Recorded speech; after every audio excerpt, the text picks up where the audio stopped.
Alright, so we're checking out the AXISFLYING Z25 in this video. So I did a review on the CineON C35, and they also sent me the frame for the C30. It was in a previous video. So this is the CineON Z25. So the Z series has the Z20 and the Z25, so 2-inch and 2.5-inch props. So obviously this is the 2.5-inch Cinewhoop. I do have the frame set for the Z20. I'll show you that here in a second when I talk about the frame. I'm probably not going to be building that, and that'll go in my giveaway box. And for those of you that I've actually been leaving comments as a reply to your comments, you haven't been replying back to me, so I've been giving away stuff, but to get people on the giveaway list, but they aren't responding back to me. So you should probably pay attention to your notifications, because if you don't respond to me within a few days, I will end up giving stuff away to someone else. Anyway, in the box, you get some foam here, or I think goes, if you want to put it on the side of the prop guards for, protecting your walls. You got a spare foam piece for the bottom right here. Spare set of these props. These are the 3-bladed flash gem fans, but the ones on here are the 5-bladed. I recommend the 5-bladed. I think they fly better than the 3-bladed, but obviously it's for different flight characteristics. Get a spare battery strap, and then you get this balance lead connector this is for Naked GoPro actually it's for this series here from Beta FPV. I actually didn't use that. I have my own little balance link connector that I use for my Naked GoPros, but this is in there in case you need it. But that's pretty much that's pretty much everything that comes in the box. Without the battery and the Naked GoPro and the Naked GoPro mount, it's around 160 grams. So with the Naked GoPros, the Hero 6, and this is an 850 4SGNB. So, and also my little BC balance lead connector for the powering the Naked GoPro. This whole thing here weighs about 280 grams, so it's over the 250 gram limit, but the 850 is going to give you the most flight time. I was getting roughly 6 to 7 minutes, depending on how hard I was pushing the quad on the 850. There are some other batteries that will work with this as well, like I think probably go as low as a 500 or 550 and get less flight time, but then you're probably going to get closer to that 250 gram mark if that's important to you. So I'll put all the specs here on the screen for the motors, the motor distance, all that. 2.5 millimeter plates for the frame, and as you can probably tell here, you're like, hey, why are the motors all weird like this? So the front motors are inverted on this one, and the back motors are upright. And the Z20 is the same as well. Not exactly sure what the point is of this. I mean, obviously this concept's been around for years. This is nothing new.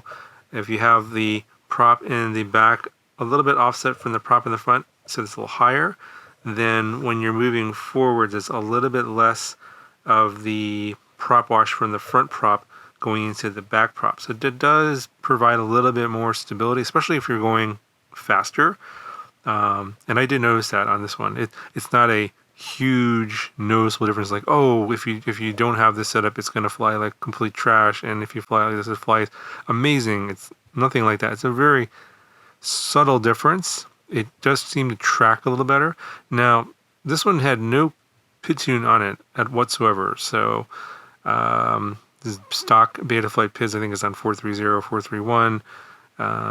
Nothing, no filtering, just basic PIDs, and it flew pretty good without any weird prop wash oscillations or anything like that. And it tracked really well without any kind of additional PID tuning. So you can probably get this to fly even better. I think if you just boosted up the P gains and the I gains a little bit, probably just boost up the master multiplier as what I would do, just a little bit. That will probably track even better. But even out of the box, no PID tune, it didn't have any weird like tendencies. So it flew fairly true in terms of, like, I was pointing in a certain direction, it would go there. And the only thing is that like all Cinewhoops with these prop guards, if there's a little bit of wind or whatever, it does get pushed around a little bit. That's kind of unavoidable because it is coming from the side here, and that's pretty typical with a lot of Cinewhoops.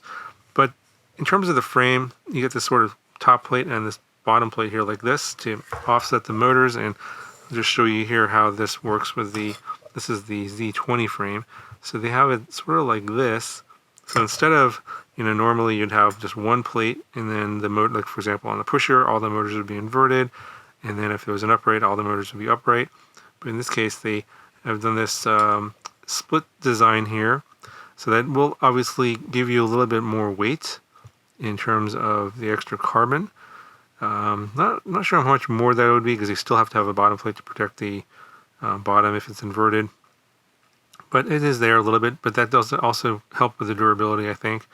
But that's how the design is. So you invert the front motors, and then rear motors are going to be upright. And yeah, the prop guards, fairly, as I mentioned in the the C30, C35 video, it's the same polycarbonate materials, pretty tough. It does have a little bit of give, but it doesn't seem like it's gonna be. It doesn't seem brittle, so it doesn't seem like it's it'll take a hit and it won't just like shatter. It doesn't feel like it's that kind of plastic. It does feel like it's strong, but it will give a little bit so that in case you have a hard crash, it doesn't shatter and break into a million pieces. But obviously these are relatively inexpensive to replace. So just to show you, here's the rest of the Z20 frame kit, the prop guards, and the other battery straps. You get a bunch of TPU parts, and of course all these little TPU parts do add some additional weight. And then you've got your standoffs and other little screws and stuff to put the frame together.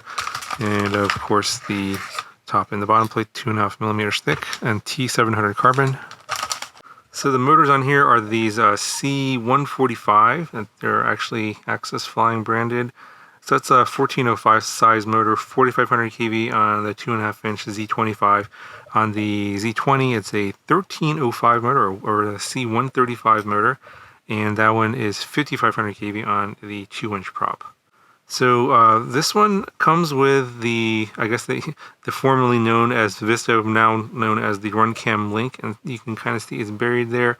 The USB-C port is a little bit tricky to get to. You do need one of those long-nosed USB-C cables to get in there to plug it in and activate it. And do firmware updates.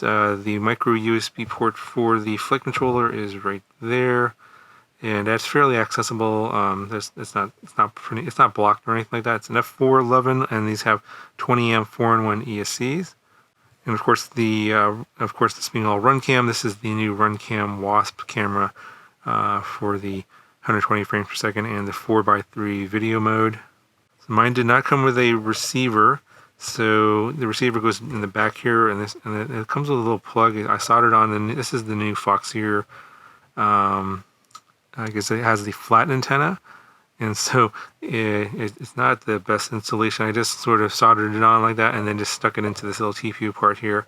I think it's meant to go in further, but the way the plug is, it doesn't actually go. That's the furthest I can get it in. But that's how I put my together. If you want to add a receiver, that's probably the best place to put it. And the little plug is actually sticking out of the back, so it kind of tells you that that's where they want you to put it. So how does this compare to a lot of other 2.5-inch Cinewhoops? It's a little bit on the heavier side compared to, like, say, I guess the ones from BFPV or some of the other ones out there that are in the 2.5-inch range. Bigger motors. It's a little, again, heavier with the 1405s versus typically 1404s on a lot of other models. So yeah, getting this under 250 is going to be, you're going to have to sacrifice a little bit of flight time and put on like a 500, 550 milliamp hour. If you're going to be going with the naked GoPro. Of course, if you have other cameras like a Go2, obviously the weight calculation is going to be different. I think that's might be a little bit less, and you could probably put on a little bigger battery, like a 650, something like that. And as I mentioned before, the flight characteristics aren't too really all that different from like a normal pusher type Cinewhoop, or even like a regular normal normal non-inverted motor type Cinewhoop. It does seem to track pretty nice, and I might have to do with the way the staggered motors are in terms of the prop being a little bit lower in the front, but the difference again isn't super huge. Alright, so that's going to do it for this video. I do want to let you know that they did send me the Colas 7. This is going to be in a future video. This is a 7-inch folding drone, and yeah, you can see I haven't done anything with it yet, but just to give you a little preview, I do have it, and some people have asked me if I was going to review it. Interesting design again, inverted or staggered motors there with the front arm and the top plates. So I have a lot to say about that one, see how it flies, but of course I haven't flown it yet, but that'll be in a future video. That'll do it for this one. Talk to you guys in the next video.